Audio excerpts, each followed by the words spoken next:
అనేక సవాళ్లు దాటాం. నేను పదే పదే చెప్పాను. ఈరోజు రాష్ట్రంలో మీరు ఒక్కసారి చూస్తే సరైన సమయంలో ప్రజలు కూడా సరైన నిర్ణయం తీసుకుని మనకు సహకరించారు. మొన్న ఎన్నికల్లో మీరు చూస్తే అటు కేంద్రంలో ఎన్డీఏ ప్రభుత్వం వచ్చినప్పుడు మనం క్రూషియల్గా తయారయ్యే పరిస్థితికి వచ్చాం. ఎప్పుడు కూడా తెలుగుదేశం పార్టీని మీరు గుర్తుపెట్టుకోవాలి. బ్లాక్మెయిల్ రాజకీయాలు ఎప్పుడు మనం చెయ్యం. విశ్వసనీయతకు మారుపేరుగా రాజకీయాలు చేశాం. మనకు అధికారం ముఖ్యం కాదు, రాష్ట్ర అభివృద్ధి ముఖ్యం, తెలుగు జాతి ప్రయోజనాలు ముఖ్యం, రాష్ట్ర ప్రయోజనాలే ముఖ్యంగా మనం ముందుకు పోయాం. అదే సమయంలో మనం ఒక్కసారి మీరు ఆలోచిస్తే ఎప్పుడు అధికారంలో లేక మనం చాలా అవకాశాలు వచ్చాయి. ఒక్క మాటలో చెప్పాలంటే ఏ రాజకీయ పార్టీకి రానన్ని అవకాశాలు మనకు వచ్చాయి. ఒక ప్రాంతీయ పార్టీ నేషనల్ ఫ్రంట్ పెట్టి కేంద్రంలో ప్రభుత్వాన్ని ఏర్పాటు చేసిన నాయకుడు నందమూరి తారక రామారావు గారు, ఎన్టీఆర్.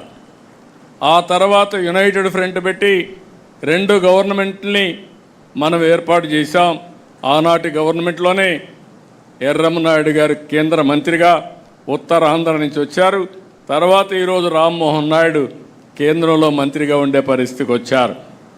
అదే సమయంలో మీరు ఒకసారి ఆలోచిస్తే ఎన్డీఏ 1, వాజ్పేయి గారి గవర్నమెంట్, ఆ రోజు మెజారిటీ సభ్యులు, సుస్థిరమైన ప్రభుత్వానికి తెలుగుదేశం పార్టీ కూటమిలో భాగస్వాములై చిత్తశుద్ధితో పనిచేశాం.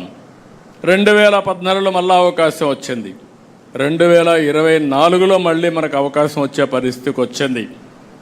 కేంద్రంలో ఎప్పుడు అవకాశాన్ని వచ్చినా మనం ఆ అవకాశాన్ని రాష్ట్ర అభివృద్ధి కోసమే ఉపయోగించుకుంటున్నాం.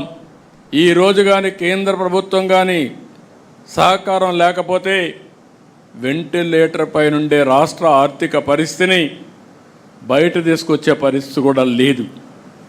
వారు సహకరించారు. దాంతో ఒక్కొక్క సమస్యని పరిష్కారం చేసుకుంటూ ముందుకు పోతున్నాం. మనం అందరం ఒకటి గుర్తుపెట్టుకోవాలి. 1 ఇయర్ కంటే ముందున్న సమస్య ఈరోజు లేదు. అట్లని చెప్పి సమస్యలన్నీ పరిష్కారం అయిపోయినాయి, కంఫర్టబుల్గా వచ్చామని కాదు. జరిగిన విధ్వంసం 20-30 సంవత్సరాల రాష్ట్రాన్ని ఎనికనెట్టేసింది. ఆర్థిక ఇబ్బందులున్నాయి. ఇక్కడ కూడా మీరు అందరూ ఒకటి గుర్తుపెట్టుకోవాలి. దక్షిణ భారతదేశంలో అన్ని రాష్ట్రాల కంటే మంది విభిన్నమైన పరిస్థితి. రాష్ట్ర విభజన వల్ల స్ట్రక్చరల్ ఛాలెంజెస్ వచ్చాయి. అంటే ఒకప్పుడు మీరు చూస్తే, ఈరోజు తెలంగాణ చూస్తే రాష్ట్ర ఆదాయంలో లేకుంటే అభివృద్ధిలో 67% సర్వీస్ సెక్టర్. ఎక్కడైతే 67% సర్వీస్ సెక్టర్ ఉంటే రాష్ట్రానికి ఆదాయం ఎక్కువ వస్తుంది. వాళ్ళ రాష్ట్ర ఆదాయంలో జిఎస్టిపి నుంచి 9.3% ఆదాయం రాష్ట్రానికి వస్తుంది. అదే మన దగ్గర 46% సర్వీస్ సెక్టర్. అగ్రికల్చర్